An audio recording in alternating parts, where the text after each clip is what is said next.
আসসালামু আলাইকুম এভরিওয়ান। মায়ের মৃত্যু গল্পের 2 নাম্বার পর্ব। আর হ্যাঁ, 1 নাম্বার পর্বে কিছু প্রবলেমের কারণে তোমরা অনেকেই ভিডিওটা দেখতে পারো নাই। তো ভিডিওটা দেখার জন্য ফার্স্টে তোমরা ভিডিওতে ক্লিক করবা, এরপরে কন্টিনিউ অপশন আসলে সেখানে কন্টিনিউ করে দিবা। আর ভিডিওটা যদি একেবারে তোমাদের সামনে শো না করে তাহলে 18 বছরের উপরে বয়স দেওয়া এরকম একটা জিমেইল নিবা এবং সেই জিমেইলে তোমরা ইউটিউব লগ ইন করলে আমাদের ভিডিওটা পেয়ে যাবা। মূলত ভিডিওতে এজ রেস্ট্রিকশন পড়ার কারণে এই প্রবলেমটা হচ্ছে। আশা করি বুঝতে পারছো। তো চলো বেশি কথা না বলে গল্প শুরু করা যাক। প্রায় 10 মিনিট পর মায়ের সাথে আম্মু আমার রুমে প্রবেশ করলো। মায়া কান্না করতে করতে চোখ মুখ লাল করে ফেলেছে। এসব দেখে আমার শরীর আরো জ্বলে যাচ্ছে। কুকাম করে আবার ভাব দেখায়, দাঁড়া মায়া, তোকে জন্মের ঠিক করে ছাড়বো আমি। আম্মু সরাসরি আমার সামনে এসে ঠাস ঠাস করে আমার গালে 2টা চড় দিয়ে বলল, আমি কি তোকে এই শিখিয়েছিলাম? ছোট ভাই হয়ে বড় বোনকে ভালোবাসার প্রস্তাব দিস? ছি, তোর লজ্জা করে না? ও তোর চাচাতো বোন হয়, আবার তোর থেকে সিনিয়র। তুই কিভাবে এমন করতে পারিস? আবার আজেবাজে কি সব কথা নাকি বলিস? মায়ের দিকে তাকিয়ে দেখি আমার দিকে চোখ টিপ দিয়ে মুচকি হাসছে। আমি এবার বিছানার উপর বসে বললাম, আম্মু জানো, যখন আমি ছোট থেকে বড় হয়েছি তখন থেকে আমি শুধু একটা ভুল করেছি, এই মায়াকে প্রেমের প্রস্তাব দিয়ে। আর এখন জানো, ওর চেহারা দেখতেও আমার ঘৃণা করে। যার ভেতরে এত নোংরামি ভরা তাকেই কি না আমি শেষমেশ প্রেমের প্রস্তাব দিয়েছি। ওকে তো আমার বড় বোন বলতেও লজ্জা করছে, নষ্টা কোথাকার। মায়া এবার কান্না করে বলল, দেখো চাচি, তোমার সামনেও। আম্মু কিছু না বলে রুম থেকে চলে গেল। কিছুক্ষণ পর লম্বা একটা লাঠি এনে আম্মু আমাকে ইচ্ছামতো মারতে লাগলো। আমি শুধু চুপচাপ দাঁড়িয়ে আছি। আমি জানি আমাকে যেমন আমার আম্মু ভালোবাসে ঠিক ততটা মায়াকেও ভালোবাসে। অনেকক্ষণ মারার পর আম্মু ক্লান্ত হয়ে পড়ল। হঠাৎ করে আমার সৎ বাবা রুমে ঢুকে আম্মুকে আটকিয়ে বলল, তোমার মাথা খারাপ হয়ে গেছে? নিজের সন্তানকে কেউ এভাবে মারে? সৎ বাবা আম্মুকে কোনো রকম বুঝিয়ে রুমের বাহিরে নিয়ে গেল। এবার মায়া হাসি মুখে বলল, আমাকে খারাপ বলার পরিণাম দেখেছিস? আর কখনো আমার পেছনে লাগতে আসবি না। যদি আমার পিছু নেস না তাহলে তো দেখলি আমি কি করতে পারি। সাবধানে থাকবি আমার থেকে, ঠিক আছে? এই কথা বলে মায়াও চলে গেল। শরীর থেকে শার্টটা খুলে দেখি অনেক জায়গা থেকে রক্ত বের হচ্ছে। এই সময়ে আবার রিপন কল করলো। ফোনটা রিসিভ করতেই ফোনের ওপাশ থেকে রিপন বলল, তোকে যারা যারা মেরেছে আমি সব কয়টাকে বেঁধে রেখে ইচ্ছামতো মারলাম। এখনো বাধা আছে, কিন্তু আমার মাথায় ধরছে না তোর সৎ বাবা কেন তোকে মারতে চায়। তোদের মাঝে কি কোনো ঝগড়া হয়েছে নাকি? রিপনের কথা শুনে আমি বললাম, রিপন, ওদের তুই ছেড়ে দে, আমি তোকে সবকিছু বলবো। তুই শুধু একটু অপেক্ষা কর। এখন আমাকে এটা বলতো, তুই ওদের কিভাবে ধরলি? রিপন বলল, তুই হয়তো জানিস না আমি কাদের সাথে চলাচল করি। হাত দিয়ে ইশারা করলে সব কয়টার লাশ পড়ে যেত। কৃষকের কাজ করি বলে আমাকে এতটা শান্ত মনে করিস না। আমার বেস্ট ফ্রেন্ডের গায়ে কেউ হাত দিবে, আমি কি সেটা কখনো হতে দিতে পারি বল? আচ্ছা, আজকে কি তোর বাসায় আসবো আমি? আমি বললাম, না, তার আর দরকার নেই। আজকে আম্মুর মেজাজ পুরাই গরম হয়ে আছে। ফোন রাখি, তোর সাথে পরে কথা হবে।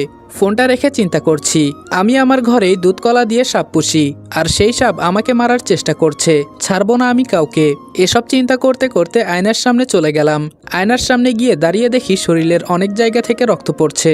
আম্মু যখন রেগে যায় তখন তিনি তার রাগ কন্ট্রোল করতে পারে না, কিন্তু আজকে যে মায়া মিথ্যা বলে আমাকে এভাবে মার খাওয়ালো। হঠাৎ শুনি আমার রুমের বাহিরে থেকে কে জানি দরজায় ঠোকা দিচ্ছে। আমি একটু জোরে বললাম, বাহিরে কে? বাহির থেকে বলল, রনি, আমি মিতু, তাড়াতাড়ি দরজা খোল। আমাকে মেরে মিতুকে আম্মুই হয়তো কল করে বলেছে এখানে আসতে। দরজা খুলে দিলাম। মিতু আমাকে দেখে জোরে একটা চিৎকার দিয়ে বলল, রনি, তোর শরীর বেয়ে এত রক্ত পড়ছে কেন? আম্মু আমাদের থেকে কিছুটা দূরে দাঁড়িয়েছিল। মিতুর চিৎকার শুনে আম্মু আমার দিকে চোখ বড় করে তাকালো। মিতুকে রুমে ঢুকিয়ে দরজা বন্ধ করে দিলাম। মিতু হাতে করে একটা বক্সও এনেছে।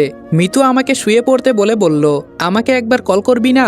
এখন বল কি কারণে আন্টি তোকে মারলো?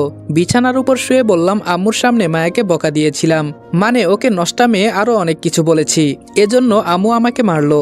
আর তুই তো জানিস আমার আম্মুর রাগ কেমন। মিতু আমার শরীরে ঔষধ লাগাতে লাগাতে বলল, আমি তোকে কতবার করে বলেছি সবকিছু ভেবেচিন্তে করতে হবে। আমি বলেছি না এত অস্থির হইস না। মায়া যদি সত্যি এরকম করে থাকে তাহলে আমরা মিলেমিশে পরামর্শ করে সিদ্ধান্ত নিব। আমরা কি ছিলাম না? আমি বললাম, বাদ দে মিতু, আমার এখন এসব কথা শুনতে ভালো লাগছে না। তুই হাসপাতালে চলে যা, পরে আবার আমার জন্য তুই বকা খাবি। মিতু বলল, আরে রাখ তোর হাসপাতাল, তোর কি মনে হয় এইদিকে আমার ফ্রেন্ড অসুস্থ আর আমি হাসপাতালে যাব? চাকরি গেলে যাবে।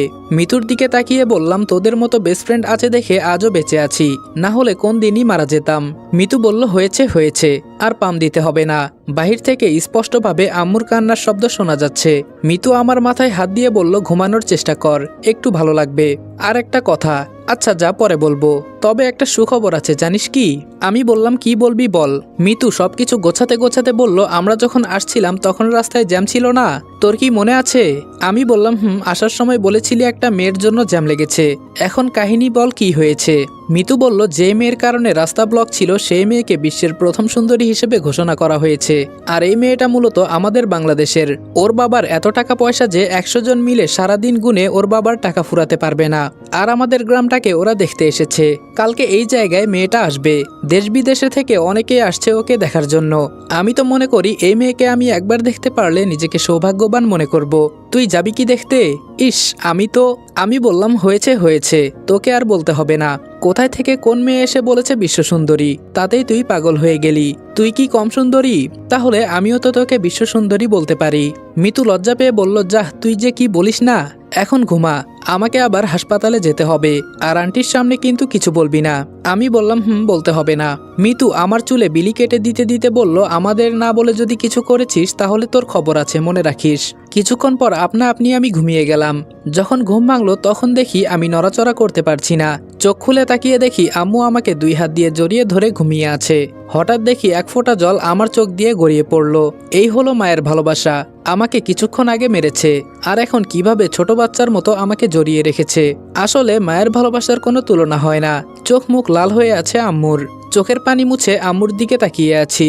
পৃথিবীর কোনো জায়গায় যদি নিরাপদ থাকে তবে সেটা হলো মায়ের কোল। সন্তানের জন্য নিজে গুলি খাবে, তাও সন্তানকে মরতে দিবে না।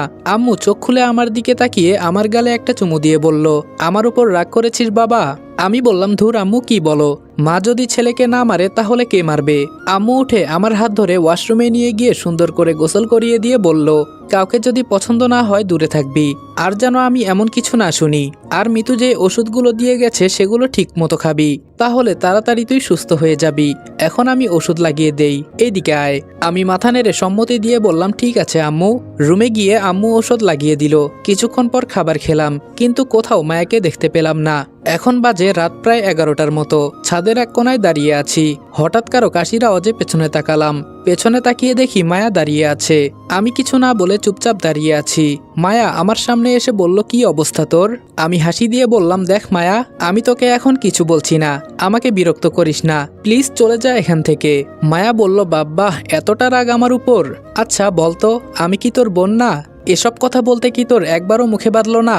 আমি বললাম, একজন 20 বয়সী যুবতী মেয়ে আর 25-এর ঊর্ধ্বে একজন পুরুষ, তারা যখন সবকিছু ভুলে ভালোবাসার সম্পর্ক করে তখন কি তাদের লজ্জা লাগে না? নাকি তারা বাহিরেও এসব করে বেড়ায়? আমার কথা শুনে এবার মায়া 2 পা পিছিয়ে গিয়ে বলল, মানে তুই কি বলছিস এসব? আমি বললাম, না মানে এমনি বললাম আর কি। কানার তো আবার মনে মনেই জানা আমি জেগে আছি বলে হয়তো অনেক মানুষ বিরক্ত হচ্ছে, তারা তাদের কাজ করতে পারছে না। ছি, মনটা চাইতেছে গুলি করে মেরে ফেলি। মায়া ধপ করে আমার কথা ঘুরিয়ে বলল, রনি, আমি তোকে এখানে একটা কথা বলতে এসেছি। আমি বললাম, কি আর বলবি? যদি বলতেই চাস বলে দে, না হলে এখান থেকে যা, আমাকে বিরক্ত করিস না। মায়া মাথা নিচু করে বলল, আসলে কথাটা হলো আমি তোর প্রেমে পড়ে গেছি। কখনো ভাবি নাই আমি আমার ছোট ভাইয়ের প্রেমে পড়ব। আই লাভ ইউ চাচাতো ভাই। যে আমি কিছু বলতে যাব তখন মায়া বলল, এখন না, এই উত্তরটা আমি সকালে জানতে চাই। আমি অপেক্ষা করব তোর জন্য। আর বিকালে মার খাওয়ানোর জন্য সরি, মাফ করে দিস। ভালোবাসার জন্য মাঝে মাঝে এমন পরীক্ষা দিতেই হয়, আর সেই পরীক্ষায় তুই পাশও করলি। আমি এখন আসি, ঠিক আছে? উত্তরের অপেক্ষায় থাকবো। এই বলে মায়া চলে গেল। এবার একটা জিনিস আমার নজরে পড়লো, তাই তাড়াতাড়ি মিতুকে কল দিলাম। মিতু ঘুম ঘুম চোখে ফোন রিসিভ করে বলল, এত রাতে কল দিলি কেন? কি হয়েছে? আমি বললাম, সকালে আমাদের এখানে যে বেসরকারি হাসপাতাল আছে না, ওখানে যাবি, গিয়ে দেখবি মায়া নামের কোনো এক রোগী এসেছিল নাকি। যদি এসে থাকে আমাকে সেই রিপোর্টগুলো দিবি, ঠিক আছে? মিতু বলল, হঠাৎ এত রাতে এসব কথা যে বললি? আমি বললাম, কারণ মায়া কিছুক্ষণ আগে আমাকে প্রপোজ করে গেছে। আমি জানি ওরা আমাকে নিয়ে কোনো গেম খেলছে। থাক, আর তোকে বিরক্ত করে লাভ নেই। যেটা বললাম সেটা করবি, বাকি কথাগুলো সকালে বলবো, ঠিক আছে? তুই এখন ঘুমা। মিতু বলল, আরে শোন। আমি বললাম, সকালে বলিস, কেমন? এই বলে ফোনটা রেখে দিলাম। সকালে ঘুম থেকে উঠে দেখি আম্মু কফি হাতে দাঁড়িয়ে আছে। আমি তাড়াতাড়ি বিছানা থেকে লাফ দিয়ে উঠে আম্মুর হাত থেকে কফির মগটা নিয়ে বললাম, আরে আম্মু, তুমি সকাল সকাল কষ্ট করে কফি নিয়ে আসলে কেন? যদি দরকার হতো আমি নিজেই বানিয়ে নিতাম, তুমি আবার কষ্ট করে। আম্মু আমাকে থামিয়ে বলল, হয়েছে, তোর আর কিছু বলতে হবে না, এখন ফ্রেশ হয়ে আয়। আমি যাই, আমার অনেক কাজ পড়ে আছে। এই বলে আম্মু চলে গেল। ফ্রেশ হয়ে কফি হাতে নিয়ে খেতে লাগলাম। হঠাৎ মনে হলো যেন কেউ একজন আড়াল থেকে হাসছে। আমি দরজার কাছে গিয়ে বললাম, কে বাহিরে? এবার মায়া আমার সামনে এসে বলল, আমি। আর তোর কফি কিন্তু আমিও খেয়েছি যখন তুই ওয়াশরুমে ছিলি। কেমন হলো বলতো বিয়ের আগেই?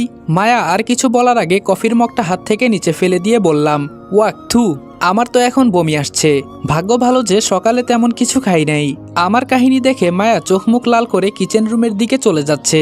যাকগে, তাতে আমার কি। আমার দরজা বন্ধ করে আবার বিছানায় শরীর লাগিয়ে দিলাম। অনেকক্ষণ পর আম্মু ডেকে বলল, বাবা আয়, নাস্তাটা সেরে নে। আমি বললাম, আম্মু চলো। আমি টেবিলে গিয়ে বসতেই মায়াও এসে আমার সামনাসামনি বসলো। আম্মু আমার পাশে বসে আমাকে খাইয়ে দিতে লাগলো। খেতে খেতে আম্মুকে বললাম, আজকে এত আদর দিচ্ছ যে? ছেলের জন্য কফি, আবার খাবার তুলে খাইয়ে দিচ্ছ, ব্যাপার কি? হ্যাঁ। আম্মু ঠাস করে আমার মাথায় থাপ্পড় দিয়ে বলল, যত দিন যাচ্ছে তত শুধু দিন দিন বদমাশ হয়ে যাচ্ছিস। এর মাঝে মায়া বলে উঠল, চাচি আম্মা, আমি আপনাকে একটা গল্প শোনাই, শুনবেন কি? আমার আম্মু সরল মনে বলল, মা বল শুনি। এবার মায়া বলা শুরু করলো, একটা ছেলে তার চাচাতো বোনকে অনেক ভালোবাসতো, তবে মেয়েটা তখন রাজি ছিল না। যখন মেয়েটার মন নরম হয়ে গেল, মেয়েটাও চিন্তা করলো, আমার চাচাতো ভাই আমার জন্য এত পাগল, ভালোই তো হয় আমি অজানা কোনো ছেলের কাছে বিয়ে বসবো না, চাচাতো ভাইকেই তাহলে বিয়ে করে নেই। আর যখন মেয়ে রাজি হলো তখন ছেলে রাজি হয় না। এখন এর সমাধান কি চাচি আম্মু? আমি এই প্রশ্নের উত্তর জানতে চাই। আমার আম্মু এবার হাসি দিয়ে বলল, ছেলে হয়তো কোনো কারণ খুঁজে পেয়েছে, এজন্য রাজি হয় নাই, না হলে নিজের ভেতরে আলাদা একটা রাগ চেপে আছে। তবে আমি মনে করি তুমি এসব প্রেম প্রীতি নিয়ে কখনো কোনো কিছু চিন্তা করবা না, আর এসব আজাইরা কথা বলে সময় নষ্ট করবে না, ঠিক আছে? মায়া মাথা নিচু করে বলল, জি চাচি, সরি। আমি মনে মনে বললাম, যাক, আম্মু তাহলে ভালোই একটা কথা বলেছে। আসসালামু আলাইকুম এভরিওয়ান। মায়ের মৃত্যু গল্পের দ্বিতীয় পর্ব এখানে শেষ করলাম। আর আজকের ভিডিওটা অনেক লং করতে চেয়েছিলাম, তবে তোমরা অনেকেই জানো আমাদের মায়ের মৃত্যু গল্পের প্রথম পার্টে একটা সমস্যা হয়েছে। কালকে যখন ভিডিওটা আপলোড করি তার ঠিক আধা ঘন্টা পরে আমাদের ভিডিওতে এজ রেস্ট্রিকশন নামে একটা রেস্ট্রিকশন পড়ে, যার কারণে 18 বছরের নিচে থাকা কেউ ভিডিওটা দেখতে পারতেছো না। যদিও ভিডিওতে 18+ কোনো কথাই বলা হয় নাই। তো তোমরা যদি এখন চাও পরবর্তী ভিডিওগুলা 20 মিনিট অথবা 20 মিনিট প্লাস দেই, তাহলে এই ভিডিওতে 5000 লাইক এবং 1000 কমেন্ট কমপ্লিট করে দিবা। আর তোমাদের আশেপাশে তোমাদের ফ্রেন্ড সার্কেল অথবা তোমাদের রিলেটিভদের ভিতরে যারা গল্প পছন্দ করে তাদেরকে শেয়ার করে দিবা গল্পটা। যেহেতু তোমাদেরকে এন্টারটেইন করার জন্য আমরা এত কষ্ট করে থাকি, সেহেতু তোমাদের কাছে এতটুকু আবদার করতেই পারি। আর আমি মনে করি আমার ভাই ব্রাদারের কাছে এগুলো কোনো কিছুই না। আর তোমরা অনেকেই এতিম ছেলের গল্পটি শুনতে চাইতেছো, যদিও এটা মেন আইডিতে দিতে পারতেছি না, কিন্তু আমাদের সেকেন্ড আইডিতে এটা কন্টিনিউ করা হইতেছে। আমাদের second channel Sajid always on ফায়ারে প্রত্যেকটা দিন এই গল্প দেওয়া হইতেছে। আমাদের সেকেন্ড চ্যানেলের লিঙ্ক তোমরা পিন কমেন্টে পেয়ে যাবা, এবং আমাদের মেন চ্যানেলের হোম পেজেও চ্যানেলটা সেভ করা আছে। তো যাও আর ওইখান থেকে এতিম ছেলের গল্পটা শোনো। আর প্রথম পর্বটি যারা শুনতে পারো নাই তারা কিভাবে শুনবা এটা তো ভিডিওর শুরুতে বলেই দিয়েছি, আশা করি এটা আর বলতে হবে না। তো দেখা হচ্ছে নেক্সট ভিডিওতে, ততক্ষণ ভালো থাকবা, সুস্থ থাকবা, আল্লাহ হাফেজ।